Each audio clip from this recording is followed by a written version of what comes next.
Hello everyone. Welcome to the After Hours Gaming League Season number 4 playoffs. There it is. Welcome guys, welcome to the playoffs. It is Season 4 of the After Hours Gaming League, and my name is Fear Dragon. We are jumping into the first week of matches for the playoffs. So the round of 16, it is going to be Team Amazon versus Team Palantir. Now this is Team Amazon Pain Forest versus the Palantir Mongooses. It's not Mongeese, it's Mongooses. And actually one of the players asking if they can chat. And my rule is you can chat. I don't mind if you chat as long as you're funny. Yes, exactly. Chashway knows what's going on, and Chashway is actually going to be the first player playing for Team Amazon in game number 1 on the map Daedalus Point. This is, of course, playoff season, so that means it's best of 7s from here on out, as best of 5s throughout the entire season beforehand. But Chashway's opponent from Team Palantir is going to be Odysseus, and it's going to be a TVZ. Chashway playing Terran, and Odysseus playing Zerg. It's going to be pretty intense. Amazon versus Palantir. Once again, Amazon has actually been able to do quite well for themselves last season. AHGL season number 3. Amazon managed to make it all the way up to the finals and played against, I believe, Microsoft it was, and before they ended up falling, but still second place. That's a pretty far place to get to. So Amazon definitely one of the big favorites for actually the entire AHGL right now. So this is going to be a bit of a hard match. Amazon sat 7-2 in this season for the group stages, and Palantir, actually, they're also a very solid team. They've actually done some really solid work in terms of this series that they've played, but they're sitting at 5-4. They had to play in the FFA. They came out second after Google in that FFA, spoiler alert. But regardless, we know that Palantir has made it through. They were on the verge of not being able to make it into the A-team playoffs, but they managed to make it through the FFA, and now they're here fighting for their lives to try and make it as far as they can. They're up against one of the giants from last season. Will they be able to do it? You know what? I have faith that they can put out some great games, because honestly, they have some really great players. And, you know, just speaking of that, and I'm just going to really quickly tell them when ready whenever. But yes, so what I wanted to talk about was these two teams, because in the After Hours Gaming League, the way that this is actually set up for the teams to compete with is that they're competing for a prize pool, but they don't get the prize pool actually. They actually donate that prize pool to a charity, and we'll talk a little bit more about what charities these two teams have selected in just a second, because we're going to be jumping into game number 1 on the map Daedalus Point. I will see you guys in just a little bit.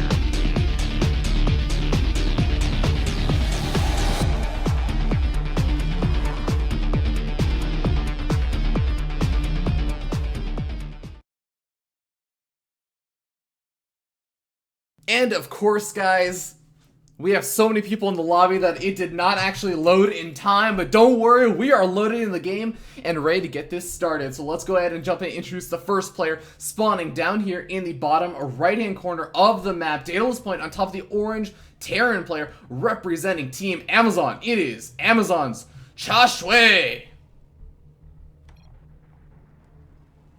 And his opponent, spawning up here in the top left-hand corner of the map, representing Team Palantir, it is going to be the blue Zerg player, Odysseus. Alright, and we have a TVZ on our hands. Now, really quickly, I just mentioned right before the game started that I wanted to talk about this, and the two charities that these two teams are representing is going to be Amazon representing Team Child's Play Charity. Now, Child's Play Charity is a really great organization, and just to read a little bit of a blurb about them, Child's Play is dedicated to improving the lives of children in hospitals around the world through the kindness and generosity of the video game community and the power of play. A really, really great charity run by the guys over at Penny Arcade, but Odysseus sending out an early drone scout, actually. Looks like he's a little bit paranoid because he wants to make sure that the money for the AHGL will go to, actually, the CIA Officers Memorial Foundation, which provides educational support to the spouses of CIA officers killed in the line of duty and the children and spouses of officers who die in active duty as a result of an accident, illness, or other cause. So, also a really great organization, but, you know, let's talk a little bit about these players specifically. Now, Odysseus, the Zerg player over here from Team Palantir, actually sitting 5 and I think 3 in the AHGL right now, sitting 1-1 in ZVT this season. So he has definitely been around, has been playing a lot for Palantir, and has actually been performing relatively well. So I think this is going to be one of the big hitters for Team Palantir, just send them out straight away. But I have to say that, you know, Chashway also for Team Amazon, sitting 3-2, sitting 0-0, or 0-1, I should say, in TVZ this season. But, you know, he's a team captain. He's been around for the AHGL for a while. He's been playing in a lot of the games. He's a pretty aggressive Terran player. And it should reel to some pretty interesting games, but hold that thought. We have an extractor being taken over in Chashway's base. Odysseus is saying, I don't want to see a second reactor, most likely just trying to keep that drone alive for a little bit longer. I'll actually be a little bit surprised if he lets this finish up. Is he going to let this finish up? Oh man, I suppose that okay, yes, he is going to cancel that. There is no escape for this drone. He is forever trapped due to his own cockiness and trying to stick around in this base. I don't think he's going to mind that too much. For the most part, though, we are seeing a relatively standard game pop out from these two players. I mean, gas guys are being taken, expansion being taken, Reaper has actually already been made for Chashway is on the other side of the map, ready to do a little bit of damage. Now this Reaper, he can kill off drones, but if the Zerg player controls us right, he can actually completely avoid taking any damage, and looks like Chashway not even going to really bother to try and whittle away at those drones. He sees the Queen, he sees everything he wants to see, including the fact that the spawning pool came up first, and then the extractor as well already mined its way up to a pretty hefty amount of gas. Up to 132, it looks like. He's going to have a 32 gas bank to do whatever he wants to with a little bit later on.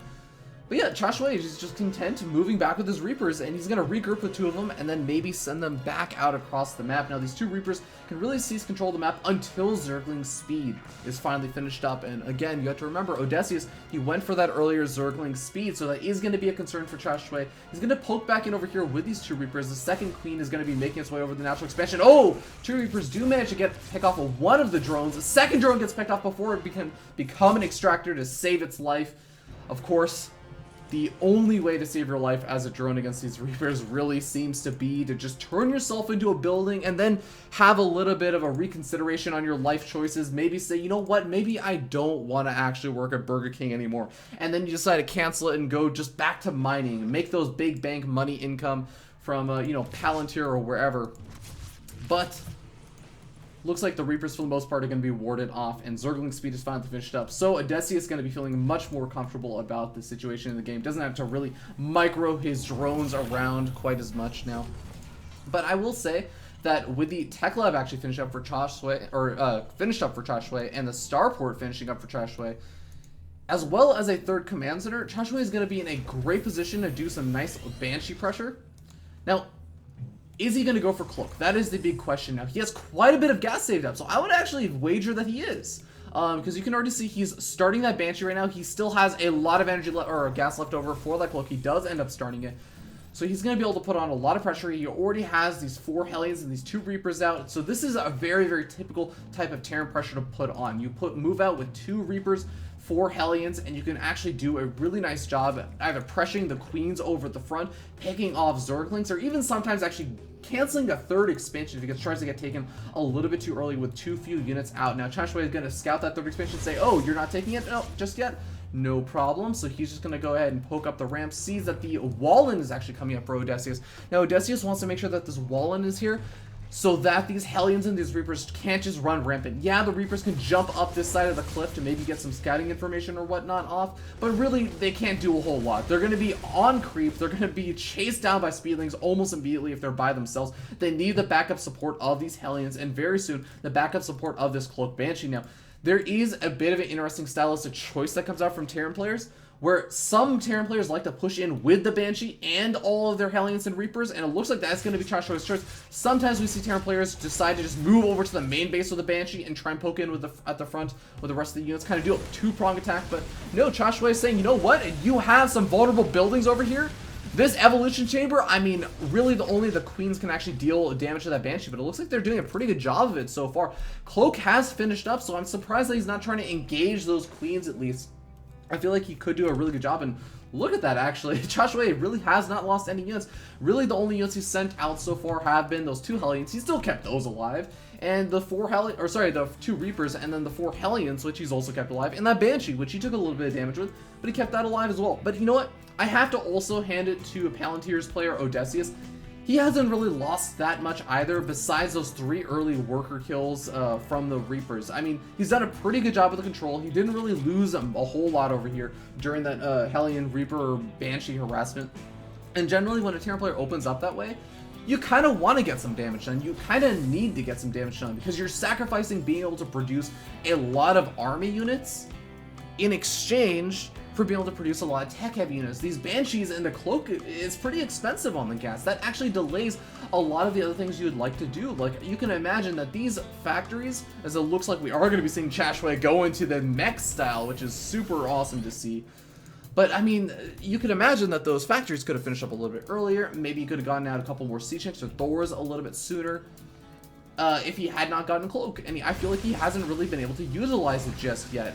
He does still have 2 Banshees out, so he still can try and utilize it over here, as I would like to see him. Yes, there he finally throws down the Cloak. Is going to start to whittle away at those Queens. A single Banshee, not even bothering to Cloak, but a nicely placed Spore Crawler over here from Odysseus. This is actually a beautiful placement. It's a pretty safe location from all the ground army units, but it's actually still close enough where the Queens can safely retreat back over there. But now it looks like the remainder of these Banshees are going to try and engage these Queens. The Queens just not high enough in numbers. An Overseer being morphed in over here, but I'm not sure how much is that even going to help until he can finally get some Queens and anti-air defenses to defend this 3rd expansion. The 3rd expansion gets finished, no cancel being thrown down on it, and it looks like the Banshees for Team Amazon gonna be able to pick that off. Palantir gonna be in a lot of trouble. We have a 2-base Zerg player against a Terran who has 3 orbital commands, has had 3 orbital commands for a while, has a very, very scary army churning out of these factories. Is gonna have a lot of Thors. He's gonna have so many different big power units. And once again, look at the units lost tab. We have 2 units lost for ChashWay,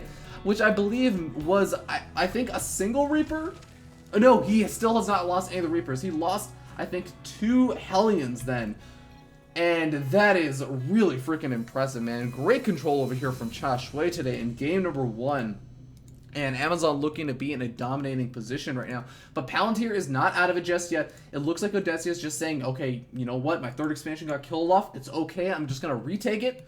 I'm going to power out a bunch of Roaches. Roaches can actually do pretty well in really large numbers against Thors and a lot of the mech army units, because as long as there aren't too many siege tanks, which will just kind of rain splash damage down from above, and look at this, we don't see any siege tanks. In fact, this is the first siege tank that has really been produced for ChashWay. And yes, it does start with a siege mode, doesn't have to wait for any kind of research to go down for that or anything, but still, it's mostly Thors and Hellbats and Hellions and Banshees. That's pretty much the army composition over here. The Banshee's obviously going to be able to deal with these Roaches just fine, but you know, you mix in a couple Queens and some nice transfuse energy actually building up on Odysseus' Queens, he could actually still be in a pretty decent position. And those Roaches, the main reason why they actually do really well against the Thors, yeah, they do a bunch of damage, of course. They can actually kill off Roaches really, really quickly, but the thing is, Roaches will basically one-shot Thors, because they just attack it with a huge amount of damage immediately. There's no repair that can go down or anything like that. Hellbats, they can do relatively well against Roaches once they're really, really clumped up. But hold that thought, we have a bunch of Hellions actually running over into the mineral line. The natural expansion getting completely ravaged. These are blue flame Hellions instantly roasting a bunch of those drones. We already have 10 additional workers killed by those Hellions. Although I do have to say that a lot of Hellions were sacrificed to try and make this happen, and it looks like he does end up losing all of those Hellions. Now, I have to wonder, is ChashWay sacrificing too many units? Was that a critical blunder? And he got some good economic damage done right now, but that economic damage, that doesn't actually kick in for a little bit. It takes some time for that kind of drone killing to actually play an effect in this game. We're only really going to see the effect for that in a couple of minutes. when suddenly we realize, oh man, Odysseus doesn't have as many minerals or as much gas as he needs to produce more of an army. So maybe Odysseus can hit some sort of timing right now if he moves out. He has actually some pretty decent creep spread as well. But I like what Chashway is doing. He's actually being active with these Banshees and keeping his opponent at home. Palantir's Zerg player cannot move out right now, because if he does, without some appropriate defenses, and I mean, it's going to take more than just 1 or 2 Spore Callers. He's going to need a couple of Queens over here. He's going to need additional Spore Callers, maybe even, to try and deal with these Banshees, or otherwise they're going to do things like take out the freaking Infestation Pit. That is actually terrible, terrible news right now for Odysseus. Yeah, he has his hive tech already going up, so he's not going to be losing out in terms of that sort of tech. But still, he can't get anything out like Infestors, or he can't get out Swarm Hosts. He's going to be maybe falling a little bit further behind. Well, actually, no, he should be fine in terms of the upgrades. As if we actually look at the upgrades, he's sitting on 2-2 right now, so pretty strong upgrades. But still, it's a very, very awkward situation to lose that upgrade. And again, he's kept at home. That's the big thing that you have to remember for Odysseus, is that he's trying to just macro up this army. He's suffered quite a few drone losses. He's still sitting at 54 drones. And look at this. Chashway is the solution to all the problems of economic, troubles in the United States right now. All the job opportunity losses. No, don't worry. 91 SCVs. Chashway will employ everybody, as the SCVs are really just actually kind of overpowering themselves right now. I mean, 91 SCVs don't really have that much of a place on this map right now. Yeah, you can see the natural expansion and everything is looking fine, but then 38 out of 24 SCVs mining at the 3rd expansion. Not entirely ideal. I think that Chashway is going to want to try and find some sort of extra expansion, but I guess he's been holding off on that. He has a mech army, which isn't super mobile. Daedalus Point, an enormous map, so it can be a little bit difficult to defend in a lot of different locations, especially against a Roach Hydra army, which, is a relatively mobile army compared to the mech army. And Chashway has been able to make up. I mean, with these Thors, these Hellbats, the siege tanks that have to siege up. I mean, really the only mobile component of this army are these 2 or so Hellions that are not actually in combat mode or turned into Hellbats. But now we might see that big engagement. There is a single Infestor that's not really going to be able to play too big of a role. Maybe he can lob out a couple of Infested Terrans to soak up those initial siege tank shots. But this is going to be a very difficult situation for Odysseus. He is sitting around 180 supply. He's waiting for maybe a couple more of those units to pop out over here. Chashway being very systematic, pushing in over here with these siege tanks. If he gets that high ground vision, he can even get a cancel off on those 3-3 upgrades that are coming out for the blue Zerg player from Palantir. The Viper is actually coming out. This could be exactly what Palantir's Zerg needs. Odysseus, if he can lay down the blinding clouds on top of those siege tanks, he might be able to get some good engagements over here. He now moves in over there as the blinding clouds have been thrown down. The Roaches charging forward. The Thors dealing a lot of damage, but these siege tanks are raining hell from above. The Hellbats dealing a massive amount of splash damage, and he manages to clean up every single one of the Roaches. And only a single Viper left over, throwing down the blinding cloud, but the Thor's final shots take it out, and Amazon's Chashway gonna start to push in over here. He still has a lot of siege tanks left over, an enormous number of siege tanks, as well as a lot of those Hellbats, even a couple of Thors left over. The Overseers trying to detect, but what are they trying to detect? There's no Banshees over here. This is just kind of wasting away and watching his entire economy and his entire army fall into shambles. This is going to be so awkward, but you know what? Odysseus has not tapped out just yet. He's pulling up the queens. He's pulling up as many roaches as he can. He's trying to rally them, and he has to make sure that he doesn't just let them rally into their own doom and death. He needs to make sure that he comes in with one big swing of units, not single units of 1 or 2 at a time. He's pulling back the drones. He's pulling back the roaches into the natural expansion. But over here, we can see a single Thor and a single Hellbat going to be able to take out one of the last remaining mining bases that are actually healthy around for Odysseus. Odysseus is down to just his natural expansion. The siege tanks are raining hell down from below up into the natural expansion. Even siege tanks reigning supreme over these roaches as they try and rally out of that larva. And in the meanwhile, Chashway establishing yet another expansion as the form of a planetary fortress. Another one over here. Even counterattacks will not be able to do a whole lot against these armies, because the number of units you'd need to actually take out those planetary fortresses is just going to be too high right now for Odysseus. In fact, I don't even know if Odysseus has a reasonable attack path outside of his natural expansion. This has turned into a hard contain from Chashway. as these Sea Shanks, they're just all sitting down at this natural expansion ramp. If anything tries to move down over here, they're going to deal with this incredible depth that Chashway has set up with these Sea Shanks. This is honestly looking like that the Palantir Zerg may have to tap out if he cannot make this work, but he has Brood Roaches. This could be exactly what he needs, but oh man, it just doesn't seem to be enough roaches. And he's going to be able to pick up a lot of these Sea Shanks, but look at that splash damage rain down on the Zerg. And Raw Octopus, he is just disgusted by this. He's going to start to lag and just kind of retch his mouth at how disgusting that was to watch. But GG gets called, and Palantir going to tap out for game number 1. Amazon taking game number 1 in this best of 7 series. And a really, really sick performance over there by Chashway. I mean, Odysseus did a really good job in the early game, holding off a lot of that early aggression. Really not taking too much damage besides those 2 Reapers that managed to pick off a couple of those drones. But in the end, I think the critical thing was that he was not able to save. He lost his 3rd expansion, which really delayed his economy. And then he felt the need, obviously, to produce a ton of those roaches, a ton of those, defensive units. He obviously lost a lot of queens as well, which is something you have to remember. And I have to hand it to him. He had some pretty great creep spread, despite the fact that he lost so many of those queens. But in the end, Chashway was able to get up that really, really scary mech army.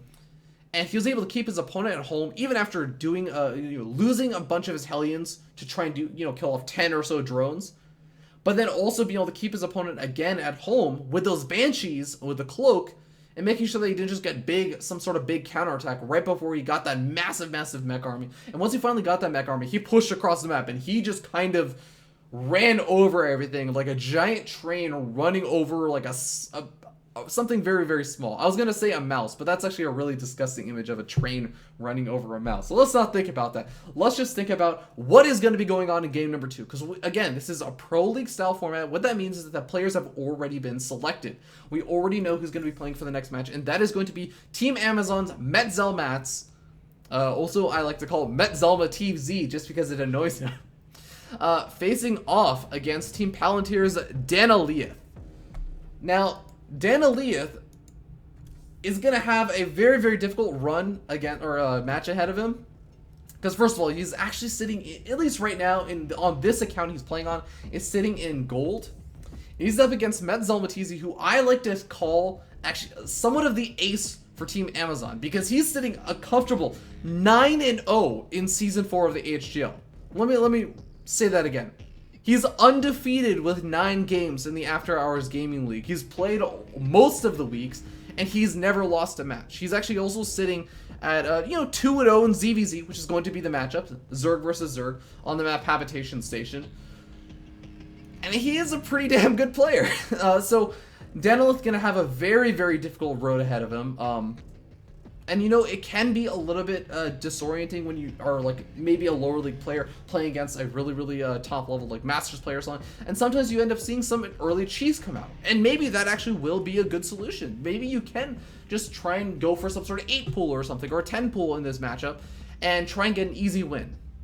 Because I have to say that when you're playing against a player who has a lot more experience in, Masters League or whatever, oftentimes their macro is really what's going to be the difficult thing to deal with. Yeah, their micro will oftentimes be better as well, but the earlier in the game that you are, oftentimes, the closer you are in terms of your advantages. So if you just go for an early pool, you only have to get lucky a couple of times, versus you go to the late macro stages of the game, sometimes it feels like you need to get lucky a lot of multiple times to make up for the fact that maybe your macro or your mechanics just aren't quite on the same level. But I'm pretty interested to see how this is going to go. Danaliath sitting actually 2-2 right now in the AHGL, sitting 1-1 actually in ZVZ. And actually a really interesting note, everyone playing today for Team Palantir is actually at a 50% win rate / loser rate in the AHGL Season 4 for the matchups they're playing today. Almost everybody, except for, I believe, Filthy Rake, who's, he's sitting 2-2 in the AHL like total, so I guess that's like the counterbalance over there. But he's sitting 0-1 in the matchup he's going to be playing today, which is PvP. And I believe also Armas for Team Palantir, who has only played 1 game in the HGL, and he won it, and it was a PvZ, so awesome for him. But everyone else is sitting 1-1, 2-2, you know, etc., etc. So kind of interesting random factoid. But with that being said, we're going to be jumping into the next game, guys. Let's get started.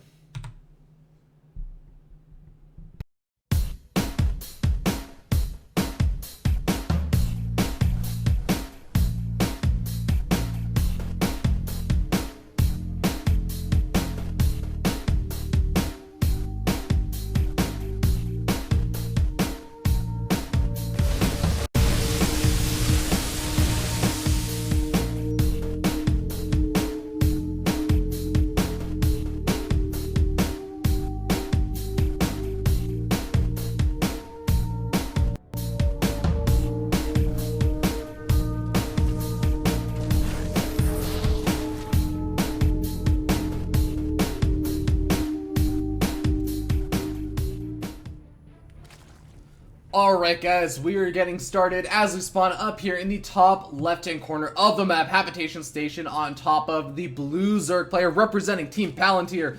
It is Palantir's Danalieth. And his opponent spawning up here in the top right-hand corner representing Team Amazon and currently undefeated in the AHGL Season 4. It is Metzel Mats. And it looks like we have a ZVZ mirror matchup and also mirror builds coming out for both these players. Both of them going for the 10 pool. Oh man, so I gotta say that the only difference actually seems to be the fact that Danalieth going for this extractor trick, I believe. Yeah, getting out two extra drones, then gonna cancel them while that first Overlord does get it. Oh wait, he has not started an Overlord. Oh no, Danalieth, is this a mistake? Oh my god, that Overlord is going to be so delayed. Although, actually, it looks like the timing of the Overlord is going to finish up right around the time the spawning pool finishes up. So I think this is actually okay. This is actually, yeah, double extractor trick spawning pool with a 10 pool. Looks like it's going to be just fine. Now, in the meanwhile, Metzel Mats actually going for a gas geyser. Going to be mining with 3 of those guys. So, the way that this is going to work is that Metzel Mats is obviously going to have a slightly worse economy. He's not going to be able to get up his queen quite as fast or anything of the sort. But, he's going to have Zergling speed eventually. So, if Metzel Mats can hold on long enough for that Zergling speed to finish up, he's going to be in a great position. Oh my god, Danalieth, he's going all in. He says 6 Zerglings is all I need. He's mining with 4 drones back at home, but he's pulling the rest of his drones. This is it. This is the way that he can try and come back in this game. Look at that production tab. You don't even see blue on it. The drones now coming out. They're going to be greeted by these Zerglings, and Metzel Mat's going to be happy about that. But now he sees his opponent's Zerglings and goes, what on earth is going on over here? He has his queen out. It's going to be so critical for the defense. It's going to come down to the micro, the drones, the Zerglings coming out for Danalieth. He just doesn't have quite as many Zerglings, and it looks like Metzel Mats manages to take everything out. The 2 spine crawlers is going to be going down, but isn't even going to make a difference. They're not going to get a chance to go up. Metzel Mats holds against the all-in from Danalieth. Danalieth is left with 4 drones. GG gets called at the 4-minute mark, and Team Amazon going to be bringing it up to 2-0. Well then, guys, I mean, that was a fast game and an unexpected one. I said, you know what, as a player in these sort of situations, when you're up against a really, really strong player, not to say that you're not a strong player, but when you're up against someone who's just really well known for being one of the best players right now on a team or whatever, it can be intimidating and you sometimes want to go for the cheese. But here's the other end of the spectrum. When you're a really, really solid player and you have faith in your micro abilities as a Masters player versus a gold level player, sometimes you just say, well, I'm just going to go for a 10 pool and say, you know what, I can just out micro my opponent, go for the easy win. Because a lot of the times, when you're at those lower leagues, you don't really quite have the same refined level of micro in those sort of early cheesy engagements. You don't necessarily have the same drone micro where you're mineral stacking quite as well and getting off all the maximum hits, getting the surrounds, pulling back your weakened units, etc. So that may just have been the mindset of Metzel Mats, but I don't think he was expecting to say like, oh man, I'll go for this 10 pool so that I can hold off any sort of early cheat. I feel like he was just saying, you know what, let's end this game nice and early and just instill the fear into my opponents over at Palantir. And Palantir, they're sitting at 0-2 right now. They're in a bit of a rough position. I was saying as we went into the series that they are a bit of an underdog in this series. Amazon, it's not because they're a bad team or anything. It's because Amazon is actually just one of the strongest teams right now in the AHGL. They made it to the finals last season. They're sitting 7. They made it 7-2 in this season. I believe they came in like 3rd or something in their division, the Division 1, and it's kind of crazy. It's kind of rough, a rough road ahead for Palantir. They now really can't afford to give up too many more games. It's a best of 7, which means you have to make it to 4 wins. They basically have a leniency of 2 games. They can afford to lose. They can afford to lose 1 game. That's it. They can really only afford to make one more big critical blunder that costs them a game. Because otherwise, Amazon just will end up winning. And Amazon still has some pretty strong players ahead of them. But I will say that Amazon's lineup, it looks like they're fielding a lot of their strongest players first, which makes a lot of sense. You want to field your strong players first because, obviously, if it's a best of 7 and you have one of your best players set up for Game 6, there's a good chance that if you just lose the first 4 games, your Game 6 never comes. You don't never get to play your best players. So you might as well put them up first and earlier on in the series. So Amazon's chances in the series are going to slightly decrease as the series goes on because they have, maybe not, I don't want to say they're worst players, but not exactly their top players, I should say. They're not like the ace star players like Metzelmatz, who's sitting undefeated in the HGL. And I think that Palantir has a pretty good chance, maybe of if they can drag the series out to maybe even a Game 7, they may be able to do this, may be able to pull the comeback. But we're going to have to wait and see as we jump into the next game on the map Frost, and I will see you guys in just a little bit.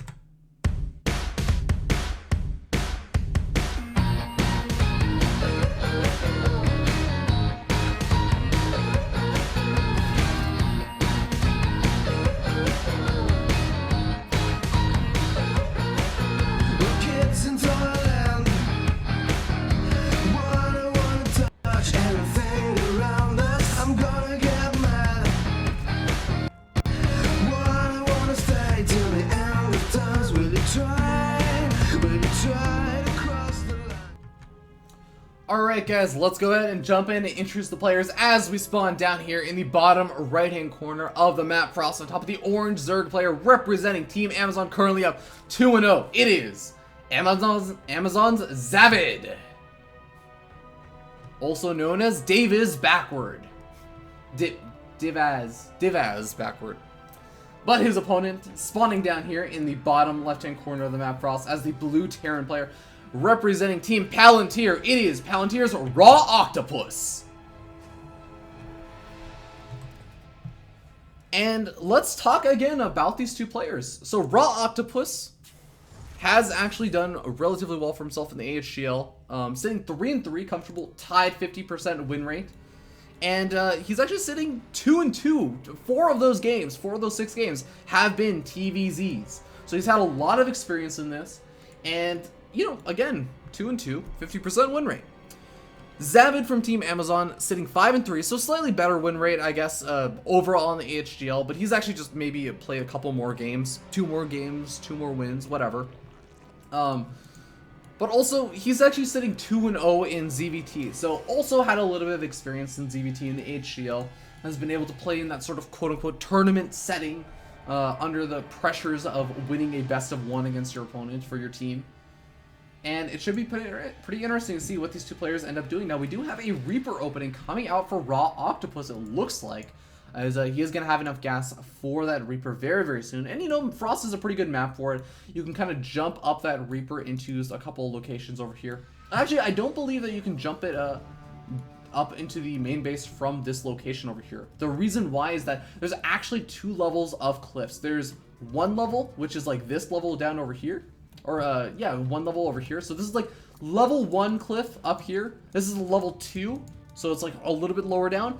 And then this is like a canyon, a deep valley where the Reapers just don't have enough energy and gas in those little sim pack, jet packs, or whatever they have to actually make it up into the main base. So, Reaper opening still, it's still going to be okay for this map, I think. It's a 4-player map. It allows you to get out that nice little scout without having to send out an SCV, although looks like RO16 still going to be sending out that SCV and does actually scout out his opponent.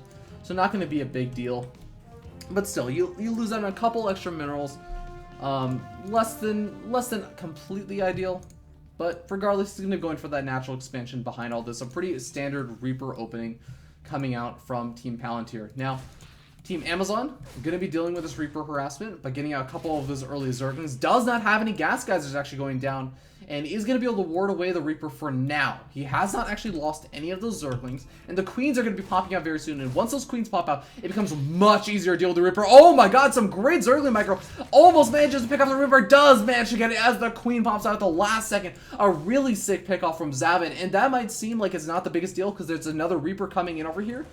But that is actually a huge deal, because the difference between one Reaper and two Reaper is the difference between night and day. One Reaper takes forever. Look at this. He's wailing away at that drone for like ages, trying to pick it off, and he is still not able to pick it off. The drone now going to go ahead and become his Spore Crawler, and if there were two Reapers over there, he easily would have been able to kill off one or two of those drones. That would have been a really, really nice win. Even these Zerglings just die so much slower to just a single Reaper versus a double Reaper, so really a big loss in map control for Raw Octopus.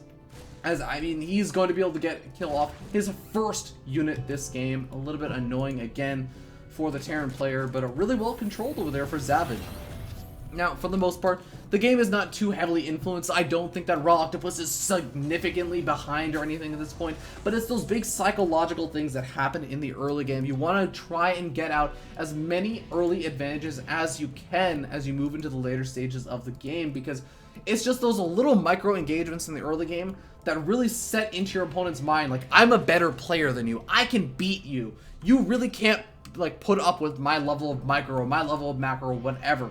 And it does really play a huge role, that psychological factor, because this is a strategy game. You're playing against your opponent. Anyways, as we sort of move on into the later stages of the game, we actually do have the follow-up over here from Raw Octopus, actually adding on a couple more barracks, and actually going to be getting out the reactor on that factory.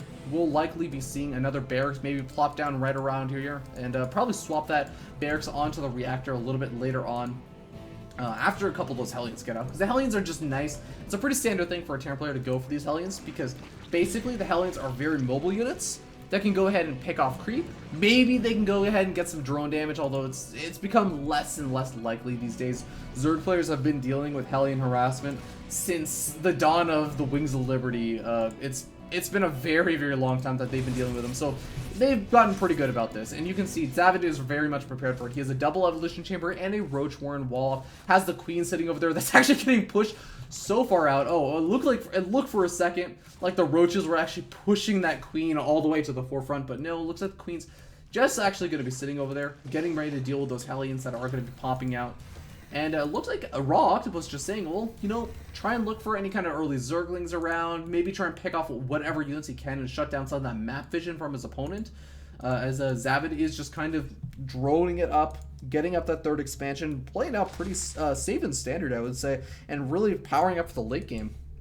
But these Hellions are going to be trying to look to do a little bit of damage. Can they actually do a whole lot? I don't know. I think it's going to be very difficult because there are so many Roaches out right now. This is actually super safe play from Zavin to go for all of these Roaches this early on.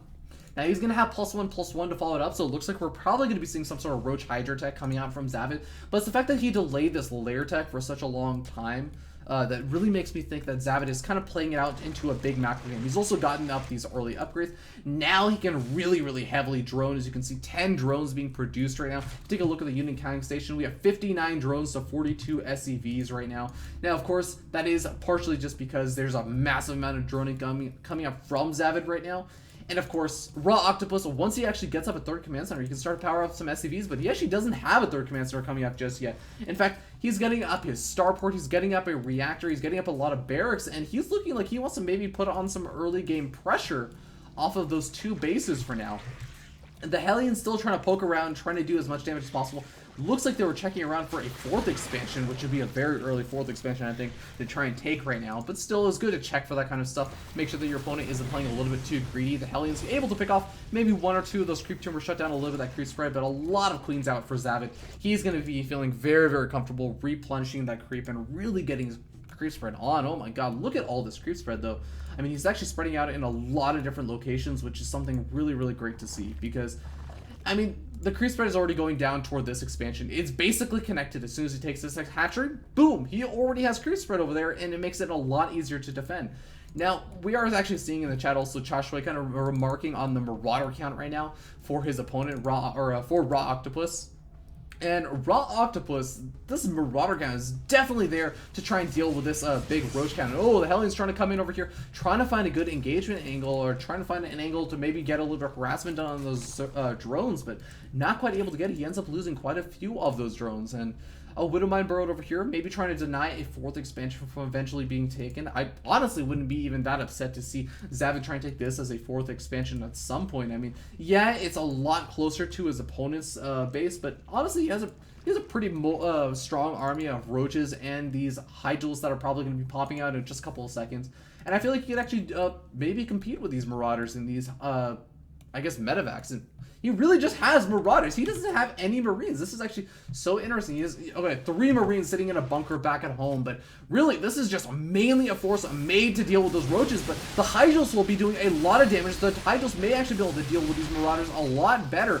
Now, I would love to see even maybe a couple of those Zerglings maybe even come out for Zavid right now, just because the Zerglings will be able to deal with this this Marauder count so well. Actually, we do see a big influx of Zerglings coming up, but for now, he's going to have to make do with the units that he has around the Hyduls with the +1/+1 weapons, dealing a lot of damage against just the +1 weapons of the Marauders, and he does manage to clean up this entire army. Now, that was a big loss from Raw Octopus.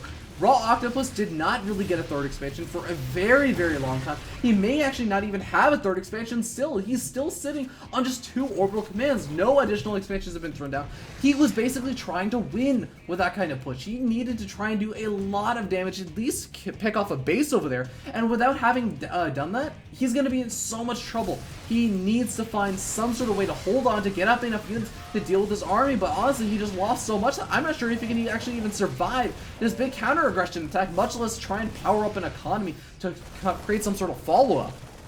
As the Hyduls from Zavid, Team Amazon are now starting to power in over here. They take out the bunker. The Hyduls, the Marauders, everything is just dealing a massive amount of damage. The Hyduls, I should say, are dealing a massive amount of damage to the Marauders, and now they're going to be wailing away at the SCV count. The SCV count already down a good 20, and he's going to be losing even more of them. Even the Queen actually added into the mix over here. The Marauders try and do whatever damage they can, but with the SCVs gone now, they're going to be under fire, and it looks like Team Palantir may have to tap out once again, as Zavid from Team Amazon is charging into the natural expansion, and there's just no response over here. We have 25 SCVs left over, 4 Marines, and 2 Widowmines.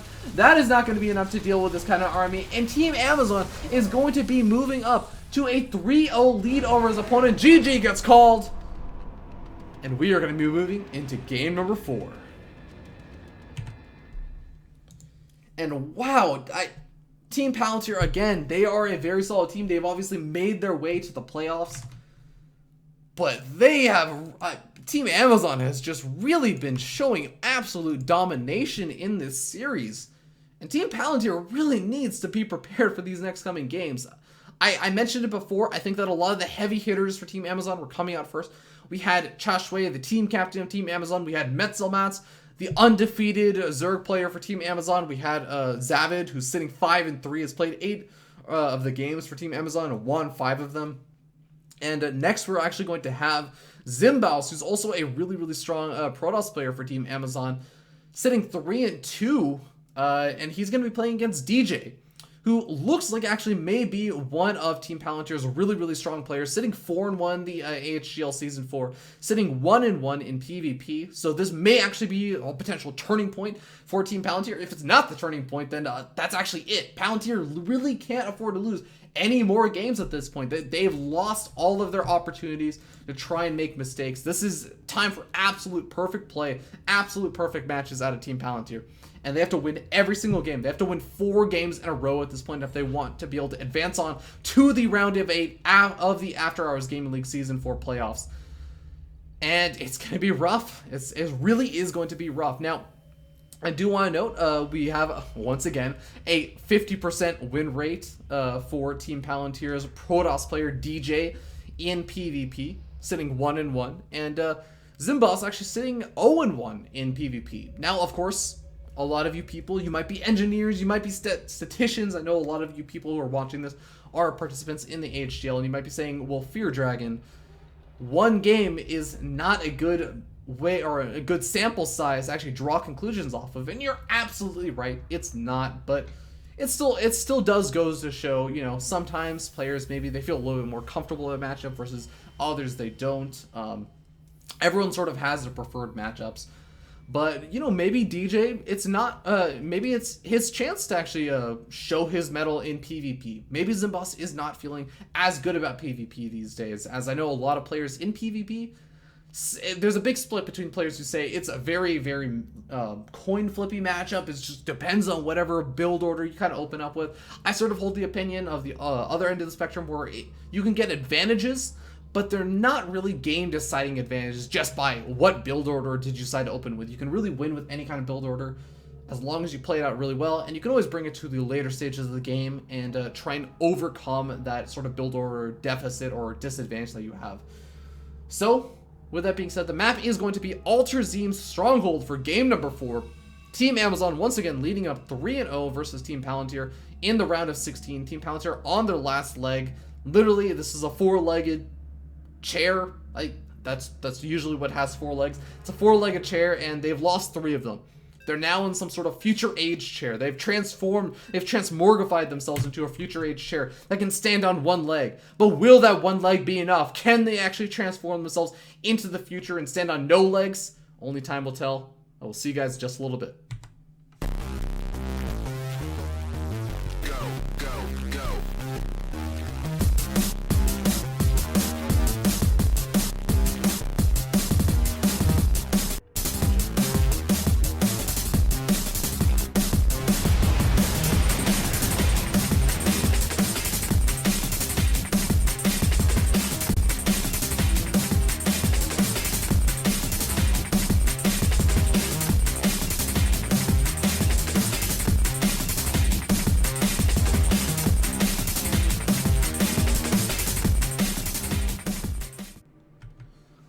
Alright guys, and we are going to be jumping into the game soon, but of course, we have a lot of spectators in this game.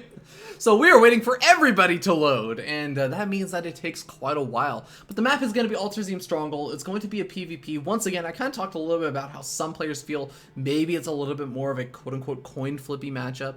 But I honestly do hold the opinion that it is a great matchup. There's a lot of really cool dynamics that go on in this matchup, and you can really win with any sort of solid build orders. But let's go ahead and jump in as we introduce the players. And, okay, we got the... Oh my god, hold on, guys. I cannot get the normal overlay to show up, so we're gonna go ahead and try and figure that out later as we spawn up here in the top left-hand corner of the map on top of the orange Protoss player representing Team Amazon. It is Amazon's Zimboss. And his opponent spawning down here in the bottom left-hand corner of the map as the blue Protoss player representing Team Palantir and going to be one of the last remaining hopes for Team Palantir to come back in the series. It is going to be DJ. And let's see if one more time if I can get this to work. Wow, I cannot get my good old overlay to work properly. You know what? It's no problem. We're just going to continue ahead and just know that Team Amazon is sitting up 3-0 right now. They are 1 game away from being able to finish off Team Palantir. Palantir down to their last leg. Can they make it work? PvP, a very, very, I won't call it coin flippy. I will call it instead a very razor edge matchup. There are so many different things and so many different ways that you can actually lose this in this matchup. There's DT openings, there's being slightly out of position, there's all kinds of crazy gateway aggression that you can lose to. There are really, especially on a big map like this, there's Stargate openings that can be very, very scary with an Oracle coming straight into your main base. You can both open up Stargate, and if you open up an Oracle and your opponent opens up a Phoenix, you can fall immensely far behind because your Oracle just immediately gets picked off by that Phoenix and just doesn't really manage to do any damage. There's all kinds of crazy things that can happen in this game and this matchup.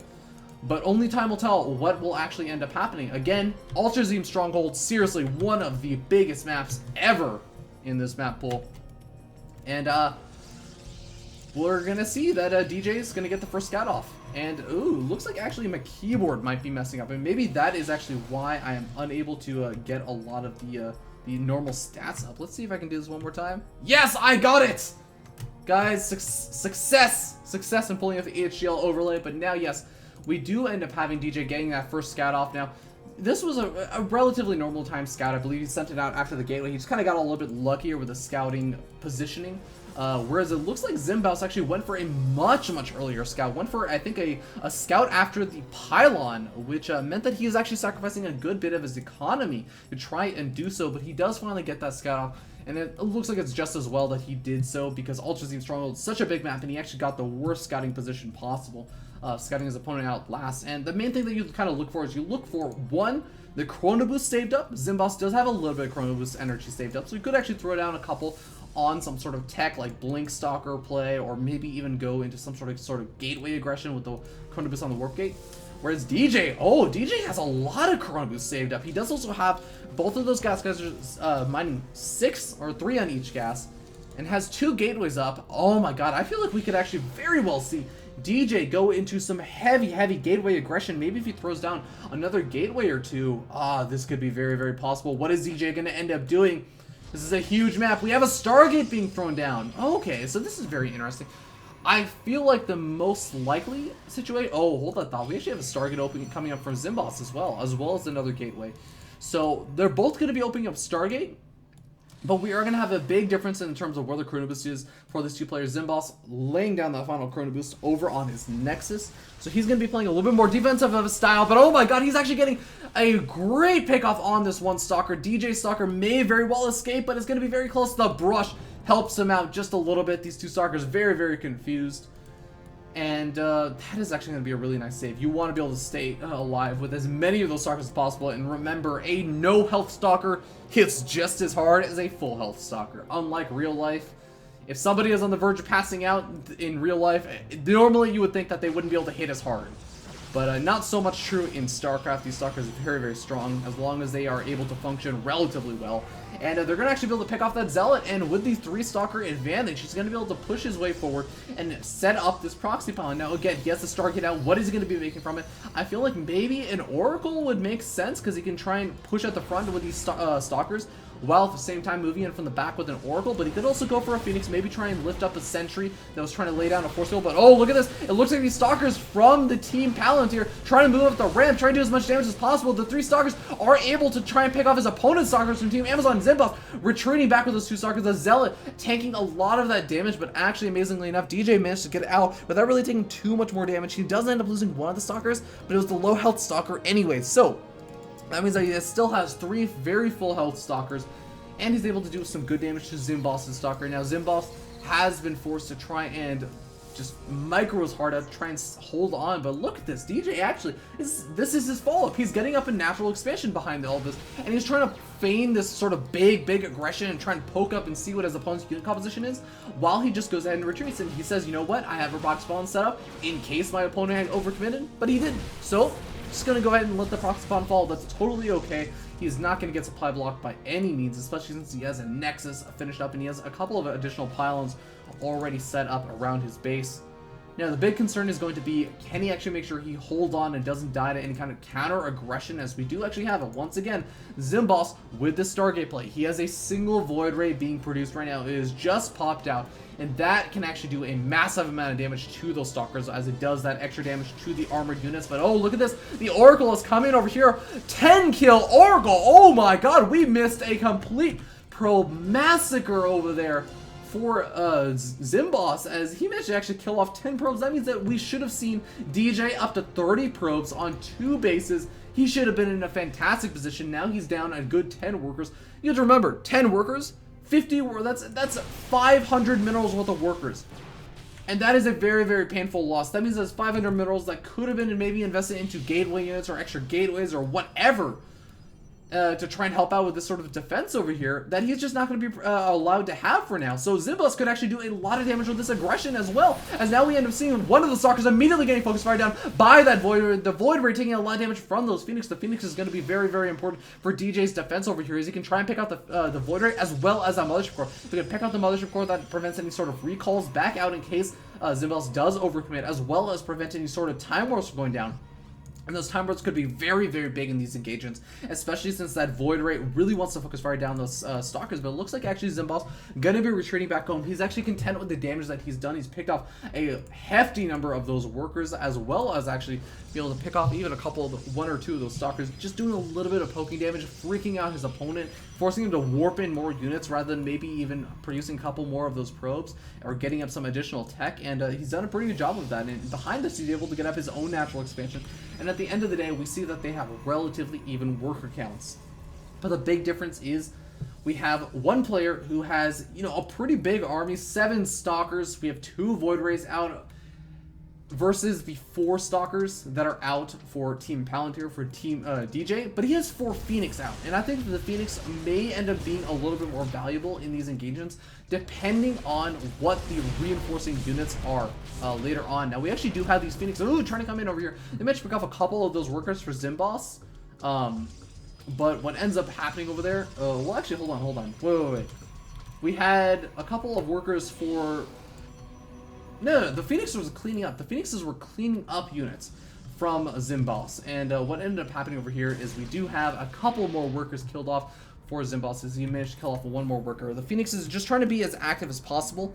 Now, the big concern that I have over here is that these Phoenixes are going to be able to do okay against the Void Rays from Zimboss, but I think that the Void Ray is going to be much more valuable against those Stalkers from DJ, and that is going to be the big concern, is that when this comes into the big army-on-army engagement, there's going to be a lot more Stalkers and a lot more valuable targets for Zimboss to actually focus fire down. And actually, Zimboss makes it all the way up into the main base. He immediately kills off the Mothership Core. That means that there's not going to be any sort of photon overcharge going down. The Void Rays getting focus fire down by those Phoenix, but the Phoenix trying to actually get into a good position once again. They kill off one of the Void Rays, but it looks like there are just so many Stalkers and Sentries left over for Zimboss. Guardian Shield also up to help him out. The Phoenixes, they have some energy left over. They're going to be able to pick off this Mothership Core eventually, it looks like, and a single Zealot and the Photon Cannon going to be the last remaining defenses besides these Phoenix. The Phoenixes just don't have enough energy to lift up all these units. Thus, the robotics facility actually gets completely canceled. 3 more gateway units going to be warped in from those very, very low gateway counts that we actually have left around for DJ. DJ only sitting on 4 gateways. And Zealot's just going to be trying to buy time, but is it going to be enough? A proxy or a pylon may get taken out. That's going to depower 2 of these warp gates, or at least one of them. That's really going to hurt the production capabilities of Team Palantir. Palantir looking to be on the ropes. If they lose this game, they are out of the playoffs. They have completely lost in the single elimination bracket in the round of 16 to the powerhouse Amazon. Can they come with some sort of miracle comeback, some sort of miracle to save them? I'm not so sure, as the stock account is just a little bit too high for Zimboss. Zimboss is coming over here. A Sentry gets picked up, but that is not the big damage dealing unit for Zimboss. Zimboss is going to be able to retreat back to the safety of his proxy pylon. He knows there's not even any sentries around or anything to try and deal any kind of big damage. And Archon being morphed in just in case there ever was a sentry being produced to force field out these Stalkers. And the Archon also going to be able to deal some nice damage to those Phoenixes. Can't really be lifted up either. Another pylon goes down, and once again we have more and more gateways. Stargates also getting completely unpowered. This is looking to be a GG situation for DJ, as he does tap out. No Nexus Cannon, he says, and that is going to be a very devastating loss. But Team Amazon gonna take the series 4-2-0. And some really, really good games over there from both of the teams. Great play from both the players that we end up seeing in all of those games. But in the end, Team Amazon, once again, the big powerhouse that made it to the semifinals last season, is going to be able to advance on 4-0 over their opponents at Team Palantir. Team Palantir, once again, showed some great games, but unable to deal with the powerhouse players that Team Amazon had to field in those first 4 games. So unfortunately, they are going to be dropping out of the the 18 playoffs. And that is actually going to be it. So guys, thank you so much, and thank you so much to all the players that actually ended up playing today. We of course had Cha Shui from Team Amazon as the Terran player in game number 1, facing off against Odysseus, the, I believe, Zerg player from Team Palantir. And in game number 2 on Habitation Station, we had Met Zelmats taking that game for Team Amazon versus Danaliath from Team Palantir. It was a ZVZ. And then we had a ZVT with the Zerg player being Zavid from Team Amazon taking the game against Raw Octopus, the Terran player from Team Palantir. And on Altazim Stronghold in game number 4, we had Zimbos closing up the series in that last game as a Protoss player versus the Palantir Protoss player, DJ. So some really great games. We unfortunately did not get to see the games on Yonsu, which is going to be Catfish versus Filthy Rake, and the map on Polar Night, which is going to be the Rage Cage versus Armis from Team Palantir. But, I mean, some really great games. Once again, I can't really emphasize that enough, but that is going to be it. So, guys, thank you so much for tuning in. Thank you guys so much for playing and everything. If you guys enjoyed the commentary, please consider following me over here on twitch.tv/FearDragon64 or over on youtube.com/FearDragon64, where I'll be uploading all the videos for the AHGL cast. I will be casting some more of the games for the AHGL playoffs coming up in the next couple of weeks.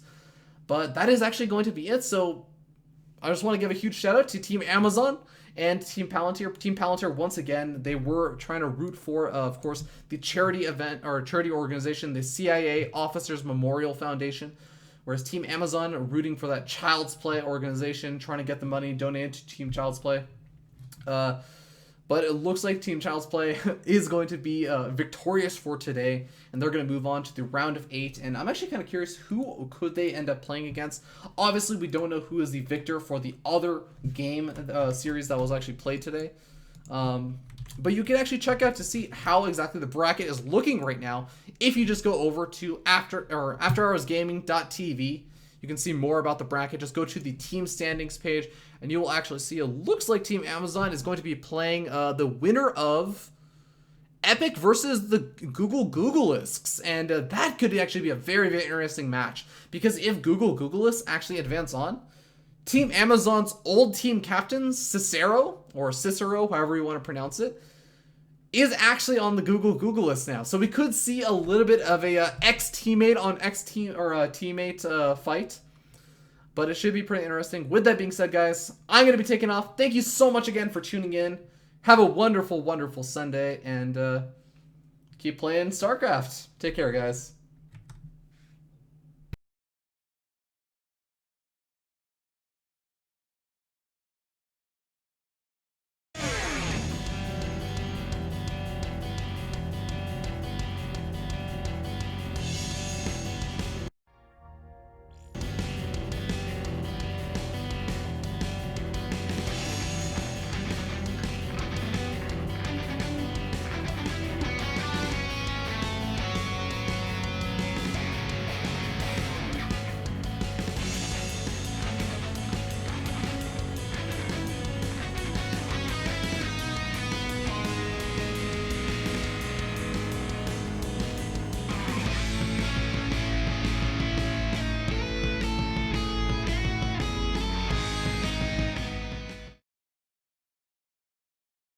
I'm actually getting word from some of the players that they're actually still going to play out Game 5 and Game 6, so we could actually still see those games played out, and we're just going to go ahead and do it. Why not? All right, we're not even going to, we're going to remove the score screen. This is absolutely not important. This is all for guts and glory. I love it. And yeah, screw you, score screen. We don't need scores. We just need to play StarCraft. Let's go ahead and do it. And magical bonus round, says the Rage Cage. It's going to be pretty awesome. Of course, again, this is not going to count for anything, but it is going to be a fun series nonetheless. Now, we do actually have game number 5 going to be on the map, Yonsu. And by the way, I want to give a huge shout out to Coulter TV for all those map intros that you've actually been seeing today. Big shout out to Coulter TV. He's supplied me with all those, and they look fantastic. I absolutely love them. But yeah, the map is going to be Yonsu for game number 5. It's going to be a PvP between Catfish and the Filthy Rake. Catfish, the Protoss player representing Team Amazon and representing Team Palantir, it is going to be the Filthy Rake.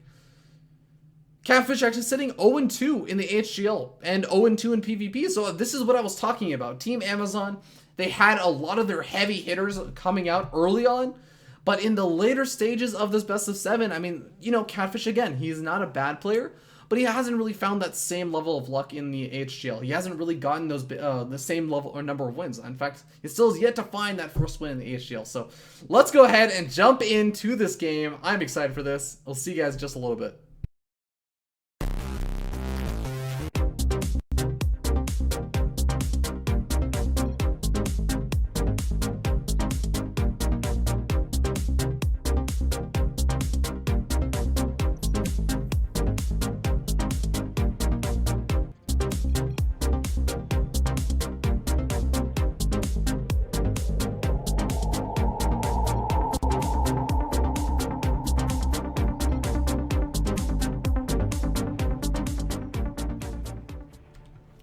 Alright guys, spawning down here in the bottom left-hand corner of the map, Yonsu as the Protoss player representing Team Amazon. It is Amazon's Catfish. In game number 5 of this no-score series now, because the series is over, we're going to be spawning up here in the top right-hand corner. On top of the blue Protoss player representing Team Palantir, it is Palantir's Filthy Rake.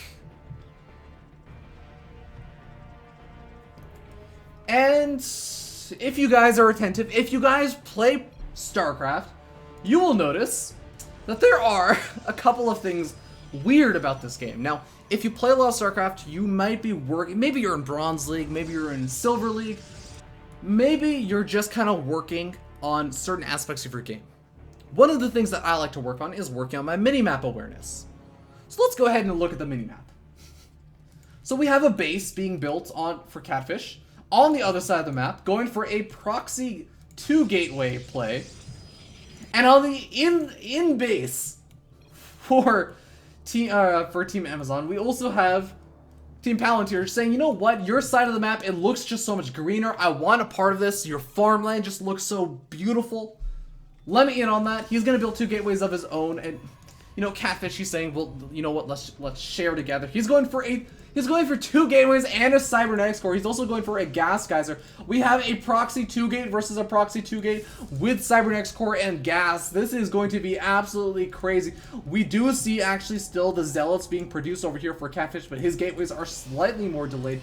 He's gonna have a hard time now. Filthy Rake, he's gonna be gathering up his zealots, so that means that he's gonna be able to actually come in with a massive number of zealots, but this could actually work against him. He's actually just giving his opponent Catfish time to get up that cybernetics core. And now there's enough gas to actually get up a stalker. He's gonna get up 2 stalkers. This could be game-ending decision-making coming up for Catfish, because I don't know if you know this, but 2 stalkers can micro infinitely against 2 or 3 or 4 zealots and just win immediately, guaranteed. Now we do have the probes getting pulled off here for Catfish.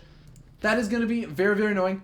No more money. So that means that what we have right now is, it looks like, oh, the probe's still continuing to try and mine. We have 120 minerals left over for Catfish. At the same time, Filthy Rake does have 60 minerals left over. It looks like he's coming in right now, or Catfish is, with those 2 stalkers. He's going after those probes. He's going to try and pick off as many as he can. Oh no, Filthy Rake, you want to make sure that you keep a probe alive. He's losing so many of those probes. He's down to 2 probes. He's losing his last probe back over at home. He does still have a probe with the rest of his zealots, I believe. Oh man, where is Catfish's probe, or where is Filthy Rake's probe? It looks like he's chasing after those other probes. He needs to make sure he keeps that alive. He has 60 minerals, but that's not enough to actually build anything. So actually, I take it back. Maybe that probe is not actually super important, but still, every single unit is actually going to be important. That's something you cannot underestimate. Now we have 4 probes left over for Catfish, but he has no minerals left either. Now the other important thing to note is that, again, Catfish has 3 stalkers left over. 3 stalkers can micro infinitely against these number of zealots. I mean, even more zealots would have a difficult time, and I think that Catfish can actually just go around, pick off all these zealots, and he will be able to win this game. Yeah, there's 4 zealots left over for Team Palantir, Filthy Rake, and he's trying to focus fire down this Nexus. That's all well and good, but he still wants to take out the gateways and the pylon and the stalkers. Or not the stalkers, but let's take out all the other buildings on the other side of the map. And yeah, the Nexus has been taken out. Filthy Rake's still in a lot of trouble over here, though. The probes now going after that Nexus. I think that Filthy Rake's best bet may be to hide those zealots over in a corner of the map, wait for these stalkers to move over here to try and take out those gateways. And the thing is, these zealots, a single zealot has a higher DPS than a stalker. Oh no, the stalkers are gonna find the zealots. The zealots are now actually have been found, and they're being wailed away on by those stalkers. Oh no, this could be a devastating loss for Filthy Rake at this point. I mean, without those zealots now, he no longer has that DPS to DPS his opponent. And that could just be it. He's going after that one gateway with a single zealot, but the 3 stalkers going to retreat back home. And this is honestly going to be it. Filthy Rake, he tried his hardest. He almost managed to make it work. But GG is going to be called, and it looks like Team Amazon's Catfish going to be able to take this 1v1 PvP proxy 2-gate madness match. Jeez. I don't even know what to make of that game. I was so flustered during that game. I was just like, what on earth are we watching right now? But Team Amazon's Catfish manages to take game number 5. We're not keeping track of the score though, so we're just going to be moving into game number 6. And wow, that was an absolutely crazy game. But game number 6 is going to be a map on the map Polar Night. It's going to be a Zerg versus Protoss, and Team Amazon's player is going to be the Rage Cage. Currently sitting 2-3 in the AHGL, and sitting 1-1 in the matchup in question, which is going to be ZVP. Now, the Protoss player in this match is going to be, representing Team Palantir, it's going to be Armas. Now, Armas is sitting 1-0 in the HGL, undefeated, and that one game was a Protoss versus Zerg. So, looking good, 100% win rate for one of Palantir's players. That's just, it immediately means that he is destined to win this one for Team Palantir. Palantir has got to, get some of that pride and glory for winning some of those games. And it is going to be a pretty intense one. Again, on the map Polar Night, ZVP. This is one of those maps where I think one of my favorite to watch ZVPs on, because we have a crazy 2 base all-ins that come out a lot on this map for Protoss players. And Zerg players, they do some really cool things, actually, to deal with those sort of Protoss all-ins. And the reason why we see a lot of Protoss all-ins on this map is because the 3rd expansions choices for the Zerg player are really difficult to make. You either take one that's really far out, and it's in a very big, wide-open space, which makes it difficult for the Protoss player to force field, Zerg units out of. But it's really close to the Protoss player, and it's really easy for them to set up close proxy pylons to just take engagements with really close proxy pylons or really close reinforcements. The other 3rd expansion that a Zerg player could take, it has a different issue. It's just really far away from the national expansion for the Zerg player, and it's also not as open, so there's a lot more areas where the Protoss player can force field, and it can be really annoying if your units are not there in time. So the Zerg players always have to make that choice of where do I put my units, and sometimes Protoss players just say, well, I'm not even going to deal with that point in the game. I'm actually just going to go for Zealot aggression. I don't even need force fields. So they go for 4 gateway Zealot aggression and just murder their opponent's 3rd expansion. There's no way a 3rd expansion gets up in those situations. But guys, we're going to be jumping into the game. Let's go ahead and go into that map intro by Coulter TV.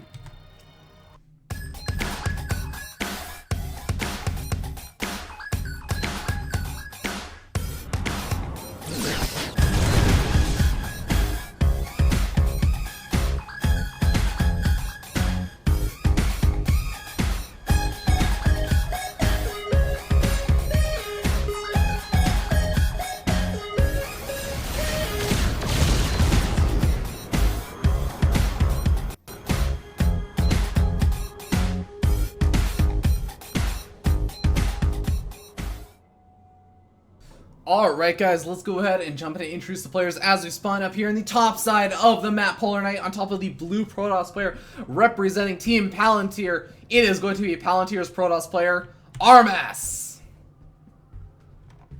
And his opponent spawning down here in the bottom side as the orange Zerg player representing Team Amazon. It is the Zerg player, the Rage Cage. Also known as the Rage Kage because he doesn't like being called that. I just love doing that to players who have confusingly named names, but we're not going to be seeing any kind of early cheese, it looks like, come out from these 2 players, at least not yet. We could very well see some sort of full in-base Forge expansion lead into like a giant massive cannon rush. This is actually a great map to cannon rush Zerg players on. This is a little tip for all you Protoss players out on the ladder, maybe for Zerg players as well. What you do is you send down one of your early probes. So you go for the Forge Fast expansion. You send down one of your early probes and plant down the first pylon over here, and you actually get up a cannon over here. And then what you do is you come back over here with your probe, and you now start planting up a pylon over here. The drones now get pulled, but they actually can't kill off that pylon before the photon cannons manage to take out a lot of those probes. You either get a lot of those drones, I should say, or you get up your pylon and you start building more cannons. And by the time that this pylon, the forge, the pylon, and the cannon all finish up, and then you get up another pylon up over here, and the Zerg player actually notices that this is going on, the hatchery is usually finished. You just kill off a hatchery for free. It is so much fun to do.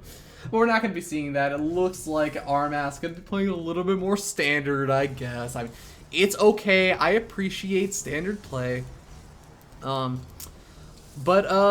really quickly, in the chat, we actually have Oleocath. By the way, huge shout out to everyone that's been active in the chat, but Oleocath asking, thank you, actually, for compliments on the casting. I actually don't have a Facebook page. I do have a Twitter, though, twitter.com/FearDragon64. You can also just follow the channel.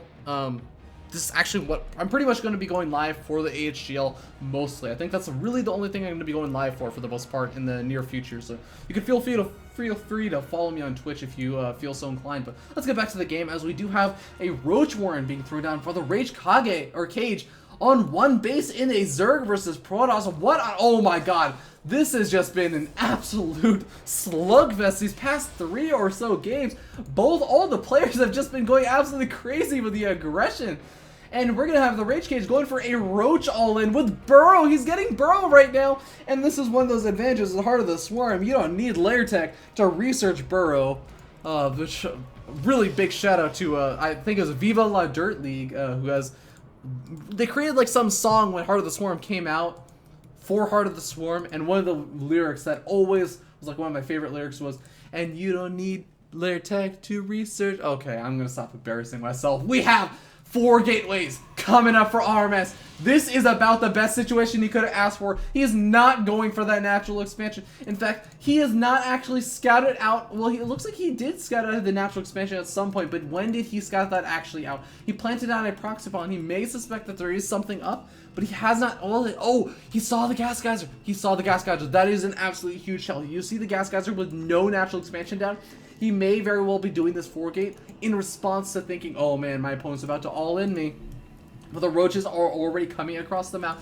Warp Gate technology is not quite finished up, but it's going to be finishing up very, very soon. The Roaches are now going to be greeting those 2 Stalkers and the Zealot. The Zealot is most certainly going to be falling over here, but so is some of the Roaches. No, he uses some Burrow play, some great Burrow micro. He picks off the Zealot, does not lose a single Roach. The Roaches going to be recovering that health of Stalkers, just going to be trying to buy as much time as possible. Warp Gate technology is now finished up, but the Warp Gates need to start being made right now. They're being made. They're going to be able to warp in their first 4 units. The single Stalker is going to be left over here to try and deal with these Roaches, but he needs to retreat. He needs to retreat with the Stalker. He loses the Stalker. This is absolutely huge. He doesn't have any units left over. He's warping in 3 Stalkers. He doesn't actually decide to make a sentry. I think a sentry may have been a great tool to just buy enough time so they could really capitalize on the fact that he has those 4 gateways, that he has that defender's advantage.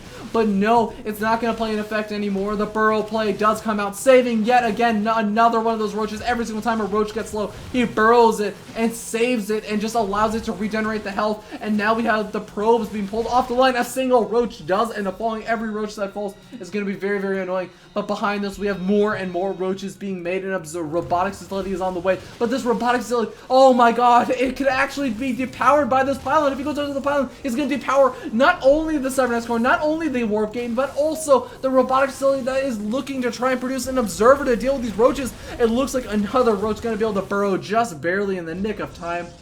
And RMS, the thing is, RMS is building up a pretty hefty Stalker count at this point. He still has 3 gateways active, and just because the Cybernetic core is depowered does not mean that he cannot warp in more stalkers, so you can still make more units, but there are more roaches coming across the map. And actually, if the roaches decide to focus fire down these stalkers and then go after the Cybernetics Core, that means it's going to be a pure zealot defense. That's going to be so difficult for RMS to actually make work.